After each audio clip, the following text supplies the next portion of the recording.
할렐루야. 한번 고백합시다. 영적 불임을 기도로 타파하라. 영적 불임을 기도로 타파하라. 아멘. 영적 불임을 예나 지금이나 참 아이를 낳는다는 것은 어려운 일이기도 하고 전적으로 하나님 은혜가 아니면 이루어질 수 없는 것이 생명에 관한 부분이죠. 왜냐하면 하나님께서 생명의 주인이시기 때문이죠. 생명의 주인이 생명을 주지 아니하시면 아무리 우리가 힘쓰고 했어도 우리가 아이를 생산할 수가 없고 잉태할 수도 없죠. 우리 잘 아는 것처럼 아브라함은 하나님께서 75세에 부름을 받고 결국 100세에 가서야 비록 자녀를 낳게 되죠.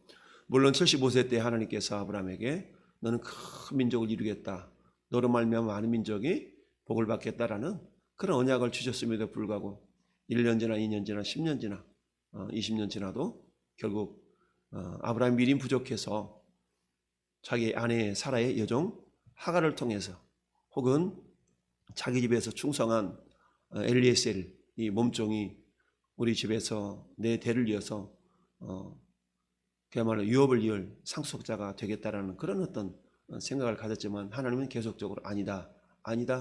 네 몸에서 날 자라야, 네 안에 사라를 통해서 태어날 자라야 너의 유업을 이을 자가 된다라고 계속적으로 말씀하신 것을 봅니다. 그래서 결국은 아브라함의 믿음을 하나님이 키워가시면서 결국 자기 몸에 죽은 것 같음과 사라의 태가 죽은 것 같음을 알고도 믿음이 연약해지지 아니하고, 원래부터 아브라함이 그런 믿음이 있었던 건 아니죠. 하나님께서 아브라함을 그런 믿음의 사람으로 이끌어 가셨던 겁니다. 중요한 것은 하나님께서 그렇게 이끌어 가셨을 때에 아브라함이 어찌하든 믿음으로 반응을 보이셨다라는 얘기죠. 그때는 하나님이 천사들을 통해서 여호와의 사자를 통해서 직접 하나님의 인도하심을, 하나님의 이끄심을 보여주셨던 시대지만 오늘날에는 하나님이 직접 나타나셔서 가자 오자 이렇게 역사하지 아니하시고 오늘날에는 어떻게 우리를 이끄시고 인도하신다고 그랬어요? 말씀과 성령으로, 말씀과 성령을 통해서 우리를 이끌어 가신다. 단지 그런 하나님의 이끄심에 의해서 우리에게 뭔가 주시고자 하셨을 때 결국 우리 편에서는 그것을 믿음으로 반응을 할 때래야만이 우리에게 복이 임한다라는 것을 보여주셨습니다. 그러기 위해서는 어때요? 우리가 날마다 그야말로 영적으로 민감하지 않으면 안 된다. 영적으로 깨어있지 않으면 안 된다라고 말씀을 드렸어요. 그래서 깨어있기 위해서는 결국 우리가 기도로, 말씀으로 깨어있을 수밖에 없다라는 것을 지난 주일에 우리가 살펴보았죠. 어쩌든 하나님께서 아브라함에게 100세 이삭을 주셨고 그 이삭이 정말 아브라함의 어떤 적자로서 하나님의 약속의 자녀가 되었는데요. 결국 그 이삭을 통해서 예수 그리스도가 오셔야만 했기 때문에 하나님은 그 이삭을 거룩한 씨로 보존하셨던 거고, 결국 자기 동족에게로 가서 배우자 될 사람을 또 선택하도록 하나님이 섭리하시고, 그리고 그 종 엘리에셀이 역사하셨던 거고, 하나님이 어떻게 역사하셨는가를 그야말로 엘리에셀은 목격하였기 때문에 그 아브라함의 형제 하란에게 가서 그 형제 가운데 그야말로 자기 아들의 아내 될 사람을 선택하는 모든 과정도 결국 하나님의 이끄심, 하나님의 인도하심이었다라는 것을 우리가 살펴보았습니다. 어제는 하나님이 언약에 신실하셨다라는 것을 살펴보았죠. 비록 장자 이스마엘이었지만 그러나 그 이스마엘은 육신적인 장자였지 하나님의 약속의 장자가 아니었다. 그럼에도 불구하고 하나님 당신이 이루셨던 그 약속을 이루시기 위해서 그 이스마엘도 12자식을 주시고 그들도 큰 민족을 이룰 수 있도록 복을 허락하셨다. 그런데 하나님의 이 이스마엘에게 주셨던 그 은혜라는 것은 일반 은혜이지 특별 은혜는 아니었다라고 어제 말씀드렸죠. 하나님은 오늘날에도 우리에게 일반 은혜와 특별 은혜를 다 주시는데, 일반 은혜라는 것은 우리가 이 땅에서 발붙이고 살아가는 날들 동안에 우리 하나님 우리에게 주신 그 은혜, 그 사랑을 말씀할 수가 있고요. 특별 은혜라는 것은 아무리 이 땅에 잘 먹고 잘 살고 갑부가 된다 할지라도 그것 때문에 우리가 하나님 나라, 즉 즉 천국에 들어가는 건 아니고 오직 그것은 예수 그리스도를 통해서만 천국에 들어갈 수가 있다라는 것이 특별 은혜다라고 얘기를 했죠.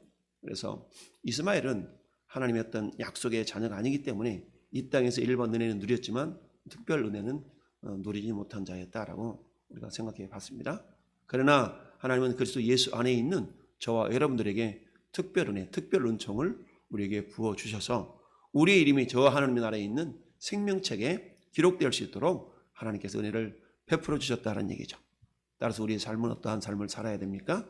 우리는 그 은혜를 잊지 아니하고 어떻게 해서든지 그 은혜의 통로로 어떻게 하면 내가 그 은혜에 보답할 거라는 그런 보은자의 삶을 살아가는 것이 은혜 받은 자의 마땅한 삶이다라는 것을 우리가 생각해 봅니다.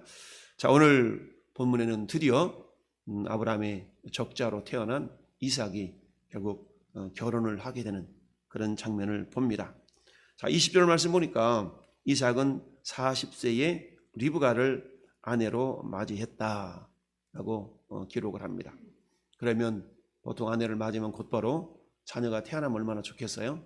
예나 지금이나 요즘 우리나라도 어때요? 전 세계적으로 가장 출산율이 낮은 나라가 되고 말았습니다.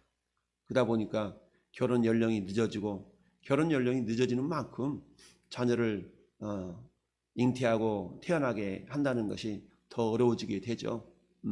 그래서 요즘에는 물론 의술이 많이 발달되었다고는 하지만 그러나 그 의술도 하나님의 일반 은혜의 부분입니다. 그래서 그 잉태하고 해산하는 그 모든 과정도 하나님의 역사하심이 없다면 이루어질 수 없는 것이죠. 오늘날이 어떻습니까? 자녀를 갖고 싶은데 자녀를 갖지 못해서 시험관 악이라는 것도 하기도 하고 또 뭐 별의별 방법을 다 동원하잖아요. 그래도 아이를 낳지 못하는 경우가 있지만 그런 방법을 통해서라도 아이를 또 갖게 되어져서 정말 기뻐하는 그런 또 모습도 보게 됩니다. 여러분, 아브라함이 그야말로 하나님의 약속이 있으신 후에 25년 만에 이삭을 품에 안았던 것처럼 이삭도 40세에 결혼을 했지만 자녀가 쉽게 또 생겨나지 않은 걸 봅니다. 여러분, 오늘날에는 의술이 발달되어서 애가 안 생기면 어때요? 별의별 방법을 다 동원하잖아요. 보약을 먹어라, 시험 가는 시술을 하라, 뭘 또 뭐 하라 별의별 생각을 다 하는데, 그런데 그 당시에는 할 수 있는 것이라고는 뭐예요? 하나님께 기도하는 일이 어찌 보면은 전부일 수밖에 없었다라는 얘기예요. 그래서 이삭은 40세에 리브가를 받았지만 자녀가 생기지 않으니까 이삭이 할 수 있었던 것은 뭡니까? 여기 보니까 아내를 위하여 여호와께 간구하매 그랬죠? 21절에 이삭이 그 아내가 임신하지 못함으로 그를 위하여 여호와께 간구하매 여호와께서 그의 간구를 들으셨으므로 그의 아내 리브가가 임신하였다. 여러분, 21절 한 절에는 어때요? 그냥 기도하니까 하나님이 바로 응답해 주신 것 같은 그런 내용으로 기록이 되어 있지만 실상 21절 그를 위하여 간구하매 여호와께서 그의 간구를 들으셨다. 이 한 절 사이에는 세월이 몇 년이 흘러간 거예요? 20년이 흘러간 거예요. 20년. 기도하매 여호와께서 그의 간구를 들으셨다. 기도하매 이 단어와 여호와께 그의 간구를 들으셨다. 이 사이에는 20년이라는 세월이 흘러간 겁니다. 그러니까 한번 기도하자마자 하나님께 엄마 이 하나님 금방 응답해 주셨네? 이런 게 아니고 21절 한 절 속에는 20년이라는 세월이 담겨져 있는 겁니다. 자, 여러분 생각해 보세요. 자기 아버지 아브라함도 어때요? 25년 만에 자기가 태어났다는 것을 이삭은 알았던 거 아니겠어요? 그러나 이삭이 20여 년 동안 계속해서 낙심하지 않고 기도할 수 있었던 것은 왜 그래요? 아버지 아브라함을 통해서 역사하셨던 하나님, 그 하나님은 반드시 자기를 통해서도 역사하실 것을 알았기 때문이다. 여러분, 우리가 그런 얘기 했지 않습니까? 과연 우리가 우리 자녀들에게 무엇을 물려줄 것인가? 나는 내 자녀들에게 믿음을 물려줄 만한 그런 어떤 마음과 그런 어떤 신앙이 있는가라는 것을 우리가 돌아봐야 된다고 말씀을 드렸죠. 그런데 아브라함은 이삭에게 하나님이 어떻게 역사하셨는가를 친히 이삭도 경험하게 되었죠. 가장 큰 경험은 무엇입니까? 그야말로 모리아산에서 자기 몸을 번제로 드려야만 하는 그런 상황을 경험했던 이 이삭.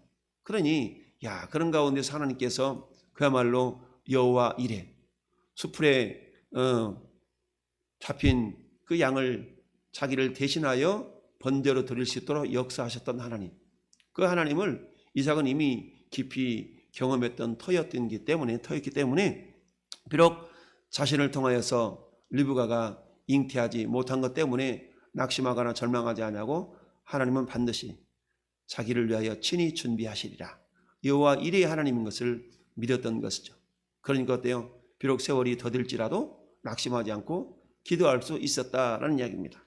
결국 그 기도의 결과로 그 안에 리브가가 임신하였더니 이 단어는 어때요? 20년이라는 세월이 흘러가서 결국 하나님의 어떤 생명의 어떤 역사하심을 경험하게 된 거죠. 그래서 임신했는데 어때요? 뱃속에서 그야말로 쌍둥이가 임신을 하게 된 겁니다. 또 발길질이 너무 심하니까 어땠어요? 그 아들들이 그 태 속에서 서로 싸우는지라 그가 이르되 이럴 경우에는 내가 어찌할꼬 하고 가서 여호와께 여쭈었다. 오늘날에는 산부인과 가서 이거 어떻게 되냐고 막 그럴 텐데 그러나 이삭과 리브가는 그러지 아니하고 하나님을 찾았다라는 얘기입니다. 하나님을 찾았다. 그랬더니 하나님 응답하시기를 두 국민이 내 태중에 있구나. 두 민족이 내 복중에서부터 나누리라. 이 족속이 저 족속보다 강하겠고 큰 자가 어린 자를 섬기리라 하셨더라. 하나님은 리브가 뱃속에 있는 두 아이를 보면서 뭘 보셨어요? 두 민족을 보셨다. 대단하지 않습니까? 두 아이를 보면서 두 민족을 보시는 하나님.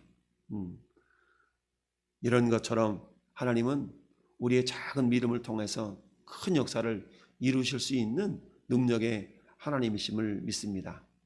그야말로 저마다 늦지막하게 결혼을 했지만 그 늦게 결혼한 데다가 자녀도 없는 그런 상황 속에서 어쩌면 좋지? 라고 절망하거나 실망하지 아니하고 하나님께 기도하는 기도의 모습을 우리가 엿보게 됩니다. 그것은 아버지 아브람과 어머니 어머니 사라를 통해서 이미 보여주셨던 하나님의 역사하심을 이삭은 옆에서 이렇게 보고 배울 수가 있었던 겁니다. 마찬가지로 사는 성도 여러분, 우리가 우리 자녀들에게 물려줄 것은 뭡니까? 우리가 억만금을 물려주겠습니까? 집 한 채를 물려주겠습니까? 우리에겐 그런 능력이 있을 수도 있겠지만 그러나 대부분 그렇지 못한 경우가 많죠. 우리가 우리 자녀들에게 물려줄 수 있는 가장 좋은 유산은 따라합시다. 믿음의 유산. 그렇습니다. 믿음의 유산입니다.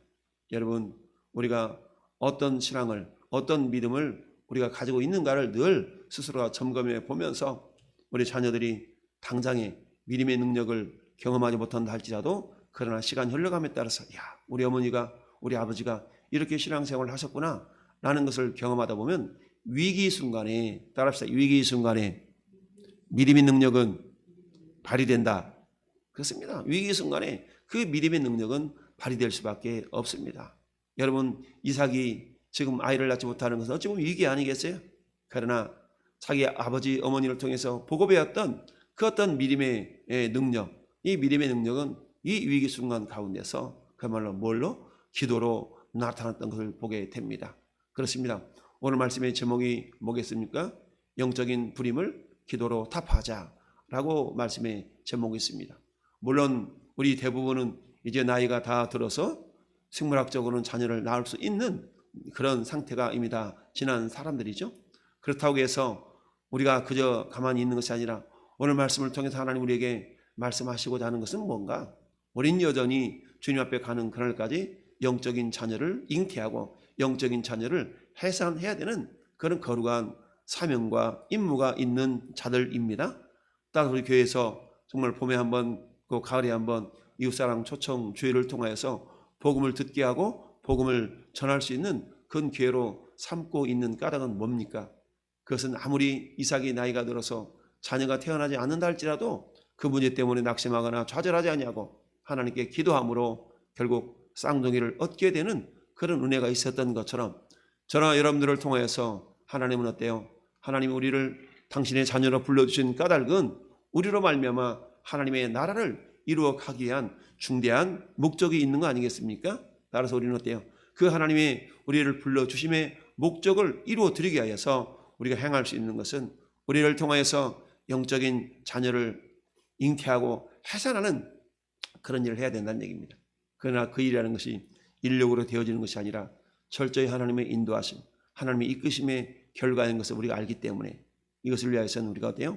우리의 힘으로나 우리의 능으로 되지 아니하고 오직 여호와의 신으로 되느니라 라는 그런 말씀처럼 오직 하나님의 능력으로만 가능한 것이기에 그 하나님의 능력을 경험하고 그 능력을 덧입을 수 있는 유일한 비결이 뭡니까? 주님께 기도하는 것입니다. 할렐루야. 따라서 영적인 불임 상태였던 우리 모든 연약함들을 하나님께 의탁하고 주님 나를 통하여서 어떤 영혼이 주 앞에 돌아올지를 모르지만 그러나 우리가 쉼없이 기도할 때 그야말로 그렇잖아요. 어떤 영혼은 10년 만에, 어떤 영혼은 20년 만에 돌아올 수 있는 거 아니겠어요?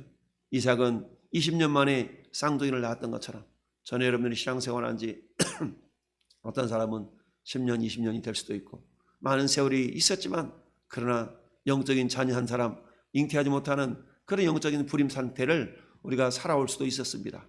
그러나 때요 하나님께 낙심하지 아니하고 지속적으로 기도해서 마침내 하나님의 놀라운 구원의 역사하심, 이런 역사하심을 우리가 경험할 수만 있다면 하나님께는 영광이요 우리에게는 큰 은혜가 임하게 된 줄로 믿습니다. 리브가가 잉태한 그야말로 에서와 야곱, 그야말로 뱃속에서부터 두 민족이 나누겠다, 큰 자가 작은 자를 섬기겠다 라고 이미 하나님께서 이 리브가 뱃속에 있는 그 쌍둥이에 대해서 예언하셨고 쌍둥이를 보시면서 두 민족을 보셨던 하나님, 그렇잖아요. 우리는 그 하나님의 오묘한 섭리를 다 이해할 수는 없어요. 그러나 우리 마음속에 우리 믿음 속에서 하나님은 그야말로 놀라운 구원의 씨앗을 보고 계시는 줄로 믿습니다. 이를 위해서 하나님 우리는 낙심하지 않고 실망하지 않고 계속해서 우리 하나님과 동행하고 기도하는 가운데 마침내 하나님의 구원하심, 마침내 하나님의 놀라운 역사하심이 저나 여러분을 통해서 나타나게 되리라고 믿습니다. 여러분 올 2022년 우리 교회의 표가 뭡니까? 하나님께서 새해를 나타내시리라. 할렐루야. 그 새해이라는 것은 내 능력이 아니라 내 힘이 아니라 결국 하나님의 역사하심을 우리가 경험하고 맛보아하는 거 아니겠습니까? 오늘도 우리가 하나님 나를 통하여서 주님 놀라운 생명의 역사, 구원의 역사를 이루어 주옵소서. 내가 약인이 되겠나이다, 내가 보아스가 되겠나이다 나의 믿음을 통하여서 우리 하나님께 나아갈 때 하나님은 반드시 그야말로 오늘 21절은 한 줄로 되어져 있는 말씀이지만 그 한 줄 속에는 20년이라는 세월이 녹아있는 것을 봅니다. 우리들도 역시 마찬가지. 하나님 나를 통하여서 우리 가정을 통하여서 우리 목장을 통하여 우리 교회를 통하여서 세계 열방의 주께로 돌아오는 그날까지 우리의 기도가 멈추지 않아야 될 줄로 압니다. 항상 기뻐하라, 쉬지 말고 기도하라, 범사에 감사하라. 쉬지 말고 기도하라. 왜 쉬지 않고 기도할 수가 있습니까? 하나님은 반드시 우리의 기도에 응답하시는 살아계신 하나님이시기 때문입니다. 우리 기도가 멈춰지지 아니하고 마침내 하나님의 구원하심을 경험하게 되는 그날에 과연 하나님이 행하셨노라고 우리가 고백하며 자랑하며 간증하는 그런 기쁨이 저와 여러분 심령과 가정과 목장과 교회에 충만히 임하게 될 줄로 믿습니다. 새해를 나타내실 하나님을 기대하며 2022년 바로 그 주인공이 저와 여러분들이 될 수 있기를 예수님 이름으로 축원합니다. 아멘.